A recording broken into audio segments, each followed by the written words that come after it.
Hello, my friends. This is Lance Wallnau, and I've got something very special for you. I did an interview with a friend of mine who has a marketplace business, ministry organization or such that he works with.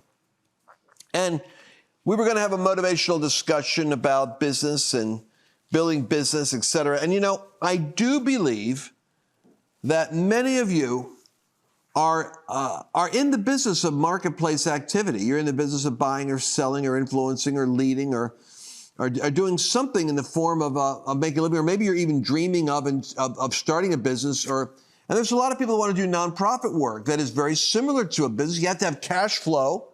You have to be able to have an exciting vision. You have to have organization and structure and be able to vision cast.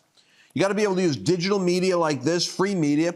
So there's a lot of entrepreneurial energy that I have in my audience, but I never do a business conversation. We never discuss the business arena directly unless it's a special weekend event that I do. So here's a broadcast that is exclusively, let's say, for the dreamers that have entrepreneurial aspirations, that want to know what's going to happen in the markets, what's going to happen in business, the best way to position yourself to be able to protect your family, your business. The number one greatest way of creating wealth is to own your own business. In America, that's just the story. So let's go ahead into this really cool interview. And after I did it, I came back to my staff and I said, I think our audience would benefit from this because so many of you are business professionals, and this is what you're called to do. So you want to go in? Let's go ahead and, by the way, and Mercedes is holding up DBS because you're saying, go to lancewallnut.com and /DBS. lancewallnut.com /DBS, because I probably made more wealthy entrepreneurs off of that series than anything I ever did. It's doing business supernaturally. Doing business supernaturally. lancewallnut.com /DBS. Let's go into this really cool interview and you'll see why I wanted you to hear it. Guys, I'm so happy to be here, and you can see that I don't have my wife with me today, and I've got Lance Wallnau is back with us. And if you, a couple years ago, if you went to the Ignite conference, you had a chance, an opportunity to hear from Lance. And Lance, I love what you do. I love what you're doing. I love the 7 mountains and what you're doing there. But you know, I look at what you're doing, Lance, and I look at the Ignite Christian business, and you know, Lance, when this all broke out, when this all happened back during COVID, you know, I looked around, and as a Christian business owner, one of the things that kept coming back is, man, how do you navigate through this? How do you go to the next level with your business? How do you with all this woke stuff? But yet at the same time, I looked at the whole thing, and here I am, a Christian business owner, a former Marine, and I just didn't think I was doing anything. And that's when God told me to put this together, to unite people, to bring people together. And those people that I really had, that I really wanted to make an impact with, was the business owners, the kingdom-minded people, entrepreneurs. And I just thought, to me, the best leaders, the best potential leaders that are out there today, I think just happen to be in that realm, in that area, in that arena. And I thought, how can we do it to where we take those guys, those men and women, and take them to a whole new level? I mean, think of the impact that you can have, Lance, the impact you can have for your culture, your community. And if we can change a city, we can change a nation. And it's like, to me, I want to start with those business people and look at the people that, look at the people that you and I hang around with, Lance. I mean, you got Pastor Hank and Brenda Kuhneman in a major building project. You got Canton Candy Christmas, a building project, and it's like I want to get behind it in a greater way and have greater impact. And a lot of that has to do with wealth. A lot of that has to do with getting rid of some of these old mindsets, these old mentalities, this poverty mindset. And I think there's so many business owners that have, even myself, Lance, you come to a point in your life and you've realized, well, you've got some success, you've got some things you're doing right, but you've hit this wall. And I think so many times it's past failures that keep you from going to the next level, to the level that God's calling us and where He desires for us to be. And I'm just kind of telling you where, what's on my heart. And I love what, I always love to hear from you. I love to hear, what you guys are talking about on Flashpoint. But how can we get those business owners? How do we get those kingdom-minded people to a new level? How do we get it to where, Lance, they just don't go to a conference and go, wow, that was really good. But how do we get them to say, wow, I need to take action and I want to do it now. I want to be different. How do we get that? Well, those are great questions, Kraig, and thanks for having me on your show here. The first thing is, I think that, you mentioned Ken Christmas and Hank Kunneman. I think one of the things that we lack is prophetic people in the marketplace, not prophetic voices that are kind of like giving grand sweeping analysis of what's happening in the kind of the metasphere of, what's happening with America and Trump and that stuff, which kind of created a vacuum for a prophetic interest because of all the Trump people, guys like me, got on board with the Christian community. What lacks there is first of all, you have to be able to assess the reality of the environment that you're in. If you're going to be a leader, then you're kind of like in the helicopter. You go up above the traffic jam and you get that altitude look. It's the prophetic look as to what's happening on the road. And you say, hey, this is WABC, up here with, the skyline view, and traffic is backed up from here to here, and there's an off-ramp over here. So the prophetic in the marketplace is really important. And I guess that's where I kind of like feel a comfort zone, because I come more as a business guy into politics and media than from a church perspective. So let's talk about what's happening that you're not hearing as a prophetic word on economics and America and the world right now. So with COVID, what we discovered was a conspiracy at a demonic level to crush independent business owners and favor the big box stores and the online marketers. So the Amazons and the Netflixes of this world made billions of dollars of profit to their bottom line, along with the pharmaceutical companies like the military industrial complex right now in Ukraine. The big money guys on Wall Street and the big money movers don't mind crushing the independent business owner because there's competition. They're not interested in your financial welfare. They're interested in their own bottom line and their own assets. So you have to, first of all, if you're going to be in business, if you're going to be a Christian business person, you have to have the 30,000-foot perspective as to what's happening in the helicopter view of economics. Right. You have a government that is going now with $30 trillion in debt, is going to now give itself on purpose $2 trillion more. It's kind of like a drunken orgy of spending that goes on. And you realize that if you're, I'm a conservative and I try to vote Republican, that doesn't help you, because what you have is a uniparty in the imperial city. You see that the guys that run for office, they get to Washington and they don't vote what is practical for your benefit. And I'm talking about the future economics of anyone under 40, which is a sustainable marketplace you've got to have, not just the older folks, but you got to have a model that is actually onboarding consumers that are coming down the pipeline that are younger. So with a $2 trillion a year deficit that is baked in into the way that these guys do economics, they simply don't care about the long-term impact of economic policy. Now, why would I say that on a broadcast where I'm going to be talking about motivating and inspiring transformation for Christian business owners? Because if you don't know reality, then you're not being served properly. You have to understand the big picture. The big picture is that there is a populist pushback on the gain system. Donald Trump is hated by Wall Street. He's hated by media. He's hated by the three-letter institutions. Why?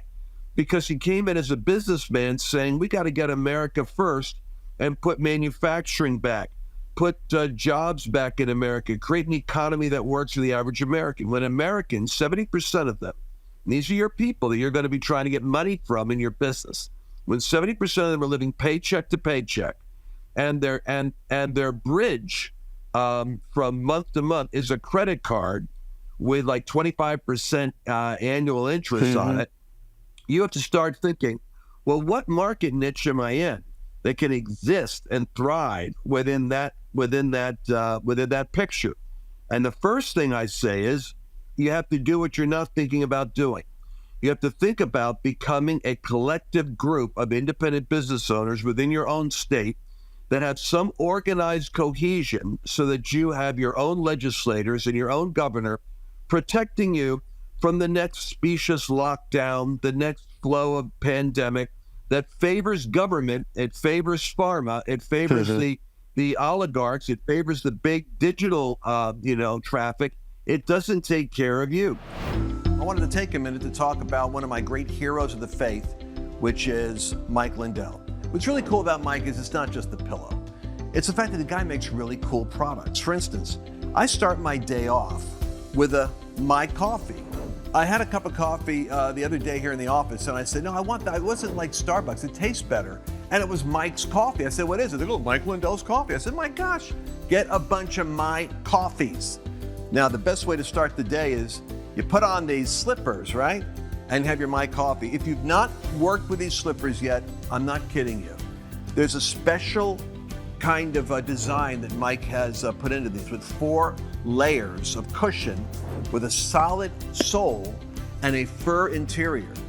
I call it my sip and slip strategy. I start my day off by slipping on my slippers and having a sip of Mike's coffee. But you know what else I'm curious about now? Because I've got to check out the 2.0 pillow. The 2.0 pillow actually is designed so that it distributes the heat of your own head, your face. You know, you're lying there, and it makes it so the pillow's always cool. Now, I like that because I wake up in the middle of the night and have to flip over my pillow because it gets hot. Mike's solved that problem. I want you to go to mypillow.com, promo code Lance, because you can get a discount that I've set up for the pillows, for the coffee, and for the slippers. And do it today. You'll be happy.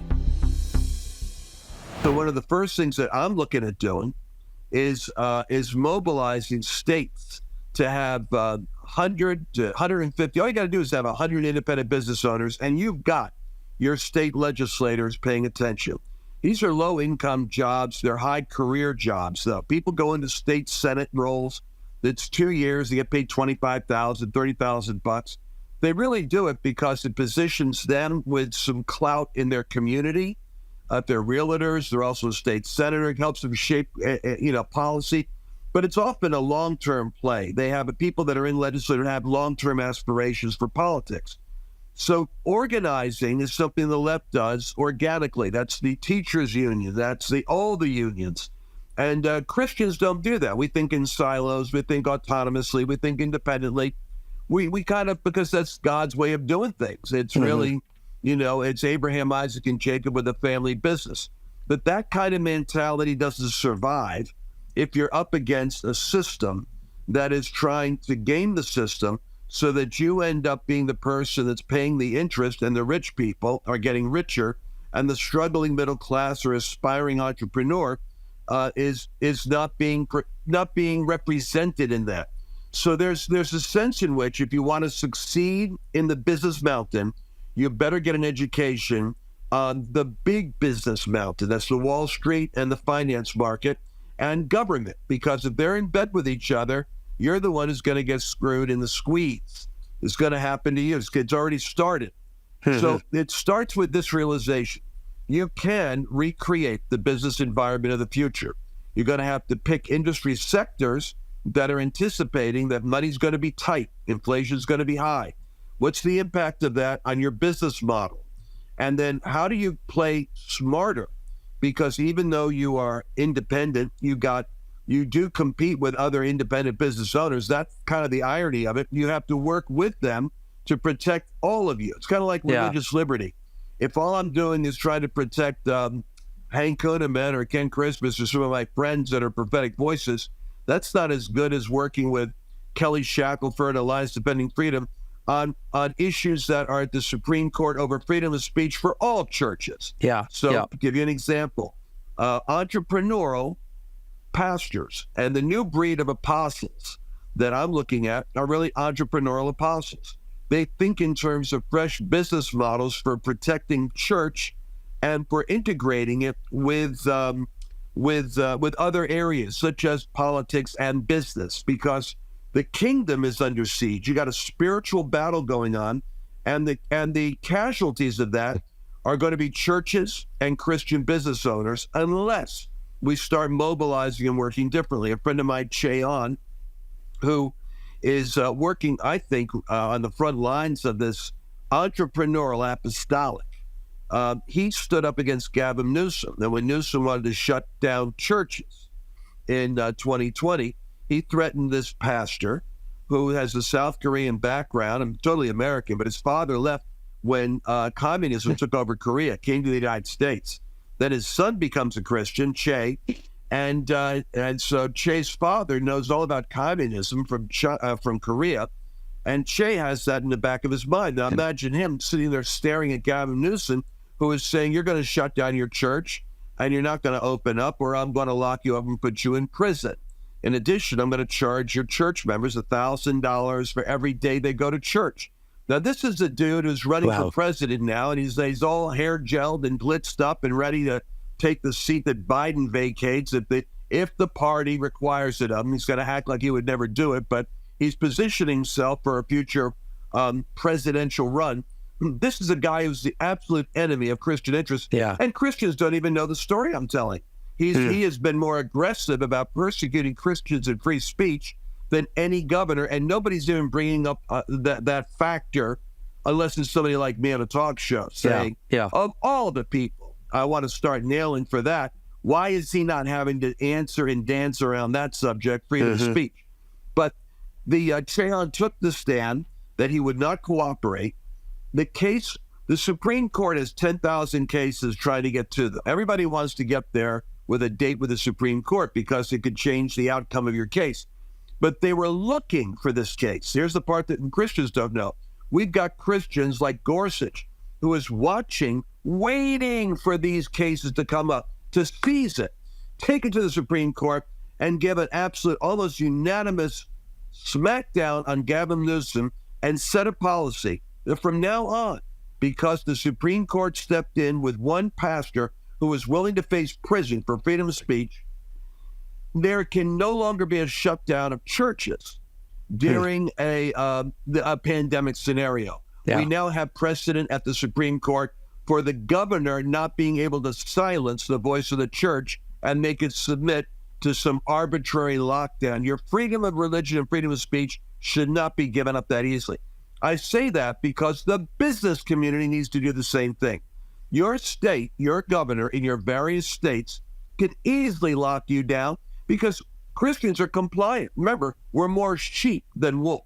So we kind of like get corralled into wherever the shepherds of government and business and media take us. That mentality has to change. We have to start realizing these are not trustworthy voices, and we have to mobilize ourselves. So part of this, and I'd encourage you, Craig, to get involved with it, is we have to organize states, independent business owners, independent Christian business owners, forming federations and associations, voluntary associations, so that they can begin to talk to their own political parties and say, if you want our support, you're going to have to support economic business development within the state, and that's independent business owners, not just your big fat cat donors who give you money from the corporate side because they make money off the corporate policies. So Christians, if they want to be leaders at the top of their business, surviving and thriving in the future, have to accurately assess the geopolitical landscape, the big story of economics and where it's going, and then locally how to protect yourself. At a minimum, you cannot survive another year of being out of business and having to pay for your property and pay your taxes or pay your employees or try to keep them. Or worse yet, the government pays your employees not to work, and then you're struggling to try to keep your business running, which hit a lot of small businesses that I work with. They're competing with the government because the government's like a giant socialist machine trying to train people to get a check from government, which is great till the government's bankrupt and can't give you checks anymore. What happens then? Well, we don't want to go there, but that's the direction things headed. So step number one is realize that the national economic debt scenario it's the reason why by the time this broadcast comes out, we will have already gone through the speed bump with Matt Gaetz, and you're going to hear all of the pushback on that politics. You're going to say, well, I don't get involved with politics. I'm a Christian. I just believe in God to prosper me. Well, that's dumb, because if the thief can come through the back door in your business, why are you confessing prosperity over your front door? You better lock your back door because your inventory is going to be gone tomorrow when you get there because of the door you didn't watch. That's Government good, Lance. is the door you've got to keep an eye on now. Yeah. And local economics is the place you got to go. Does that make sense? That makes sense. Wow. And no one is talking this. No one's speaking this. What happens if a natural disaster takes place? We have these weird tornadoes that hit in the Midwest and in Texas, but look at the hurricanes in Florida. People can literally have their houses flooded, or they're in a situation where they have no food or access to groceries. Everyone needs at least a 4-week emergency food kit. And fortunately, My Patriot Supply has created a 4-week emergency kit. And these products will last for 25 years. The interesting thing is they give you a 2,000 calorie per day meal. And that's the key. Delicious and 2,000 calories a day, because that's what you're going to need to sustain yourself for 4 weeks in a crisis. We had a winter freeze here in Texas, of all places, and we had a couple of days where we had no electricity. I'm telling you something, this makes a huge difference. Mushroom rice pilaf, fluffy rice and mushrooms, seasoned with red wine and herb. And then how about starting the day off? Maple Grove oatmeal, old-fashioned oats, maple flavoring with a pinch of brown sugar. This is what you want to do. 4-week emergency food kit, and that's just for you. Think about your children. Guaranteed, somebody around you is going to need help. You're going to want to at least have the 4-week emergency kit. Go to lancewallnau.com/patriot. Use that link, and you're going to get a special discount on their special 4-week emergency kit promotion.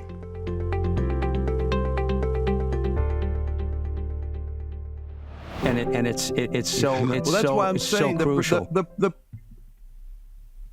It is, and to me, it's your business. This is where your business thrives. So the prophetic voice to the marketplace has got to rise up, and we need to have a prophetic perspective as to why we're in the situation that we're in, and what can possibly happen in the future that is a threat. Good leadership anticipates where the threat comes from. Having said that, there's other strategies that you engage. But you don't engage the strategy of how to thrive and build my business and have a prosperity mindset. I mean, that's the 90s talking points. We're living right now in an age where the game can change in the next 2 to 3 years. And we're going to be talking about what do you do when you can no longer be in business, and how do you survive? So I would say it starts with a sober realization. With much wisdom comes much grief. It may not be a faith-infused conversation, but if this is where the threat is, you have to analyze where the thief is coming, because a wise man sees trouble, Proverbs says, and prepares himself. So I'm looking at the debt. I'm looking at the fact that you're not hearing this discussed. You've got a uniparty in Washington. Your representatives talk like they're about getting the debt under control. Well, they don't do that. And you've got like only 10 bold voices in Congress right now that are all being labeled and maligned as radicals and extremists. Frankly, they're the ones that are saying the debt is unsustainable for small businesses. You're going to crush the American economy unless you get your fiscal house in order. Yeah. And that's the reason why they want to put a gag order on Trump, which they just did. They want to silence him. They want to try to take him out of running, which they can't do. But they want to lock him up for 700 years if they can get away with it. We're living in a very dangerous time. So to be Pollyannish about my business vision, and understand something, I'm a dad. So I don't have these conversations with even my 30-year-old. I'm trying to protect them from what's coming. But my 20s and 30s, I want them to have a vision for business and entrepreneurial potential. In a sense, I don't want them entering the dystopian realm that I have to get into to fight powers of darkness. But I'm trying to move the field away so that those of us that are adults, the moms and dads that are in your audience, in our age group, that we understand that the time has come to organize. There is alternative economy, by the way. Part of the alternative economy is getting your business locally in front of other populists and patriots. And those are the Americans that care about the nation. We're not interested in America collapsing. We're not happy about the collapse of America. We want America to be strong for our children, free and prosperous. For that to happen, we need to create alternative economics systems. I've got something. You can get a hold of it. It's at my own website. It's lancewallnut.com/SQ. SQ. This is a young guy that I met with about 2 years ago. It's for lancewallnut.com/public square. It's an app, and this is where a millennial went I was meeting with, creating an app where you that are conservatives or Christians or American business owners that want us to survive, you put your business on the app and we do business with each other. If I have a choice between giving Target or Amazon my business, or supporting a local patriot, a local Christian, a local conservative, a local somebody who's building my state and the infrastructure of our own economy, I want to do business with you. If I'm going to go to a chiropractor, I'll go to someone who's on Public Square. So you download the app. The app is free. You put your business on the app. That way, and like Donald Trump Jr. is doing this. I talked with Charlie Kirk. Those of us that have podcast platforms, we're pushing this right now because I want my business to go to you. I don't want it to go to someone who's going to use my money for woke policy to weaponize it against me. So technology can be a friend of ours. And by the way, apps like that are going to prosper the people using them because it's going to go public. It's already going on the stock exchange, I think, because we got 80 million to 100 million of us out there. If we can locate each other and do business on platforms like that, that's right. I'll give you my business before I'll give it to someone else. Right. So that public square is one of those things. But you have to look at how do you innovate like within a state. There again, I'm more interested in trying to support the businesses in my state that are local because that's where my local economy is. I want to organize our business people so that the legislators know that you don't want to lock me down arbitrarily and just nod your head when the governor decides another lockdown's coming, because I distrust the judgment of the elites as to what constitutes a necessity for locking down my business. I think you guys are putting people out of business and you're not held accountable. And the government can only bail out people so much before it's bankrupt. So Public Square is one of the technologies that I look at. Local organizing is one of the things that I do. And then the other thing that I recommend strongly is you do an analysis in your business model of how online are you? Because what we've learned is that you're going to have to really be smart about developing your online business. I'm amazed at the number of businesses that are Christian, that are conservative, that are patriots, that have not built a robust strategy for building a list. The number one thing you've got to do, and I tell all my people I coach, I say, you've got two priorities as a business person. It's building your customer list, and it's maintaining a relationship with the list that you build. You're only as strong in this kind of where they can mess you up, shut you down, lock you up, or even weaponize banking. So I had a challenge with Bank of America because they wanted to do an analysis of me for fear. This is political, that I might be, a dangerous conservative patriot with influence. So I have to do like an internal audit to convince them that I'm a legitimate business and that I'm not laundering funds to something. So imagine this. This is where we're at now. You've got to actually also have two sources of banking. I see you got to have the one that you're working with and have a secondary, because you don't want to have a situation where your accounts are suddenly frozen, your payables are frozen because somebody goes after you. You have to have a secondary bank that you're also working with. At all times, I have two banks to do risk mitigation on my operation. And these are things people don't think about. But this is where our business conversation goes. Wow, that is so Makes much sense? stuff. Oh, absolutely, Lance. This is great stuff. This is absolutely great stuff. And guys, we're going to have the link what Lance was talking about down below there. And Lance, before I know you've got to get going, but here's the other thing. One of the things, gosh, Lance, there was so much there. Oh my gosh, we're gonna have to listen to this several different times, and I want to do this again, Lance, and let's go to it. Let's continue on with this. But one of the things that we're doing is getting small groups together, accountability groups of business owners and those entrepreneurs. And these are the things that we need to talk about within those groups. That basically they meet every single week for an hour at a dedicated time each week. And again, these are some topics that we've got to dive into. We've got to discuss. And again, I think a little bit different with Ignite Christian Business is the thing that you've seen the business models that are out there and the Christian business models, and I'm not knocking them; they're great, but I think they leave out the spirit-filled part of it because of just they don't want to go there or something. But I think it's so needed in today's world and the times that we're living in, more so than anything else. And to me, it goes hand in hand because we need to hear that. We need to hear the word. We need to hear from Him. We need to hear that prophetic voice. And I feel that sometimes I'm so fortunate because I can hang out with, great men of God like yourself, like Hank Kuhneman and Pastor Kent Christmas, and you can hear that prophetic voice. But it hasn't been there in the past, or at least I haven't been around it in the past like I have been recently. And I don't know. It's so needed. It's so needed now. Elias, I want to take it. I want to do this again.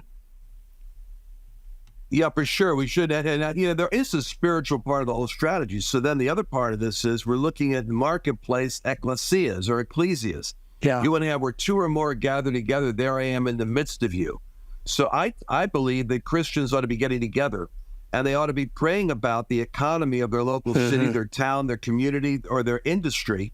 And that where you have two or more getting together like that, you're creating a real power that has not been in the business domain much, especially when you get together and say, we want a regional authority over the prosperity of our community.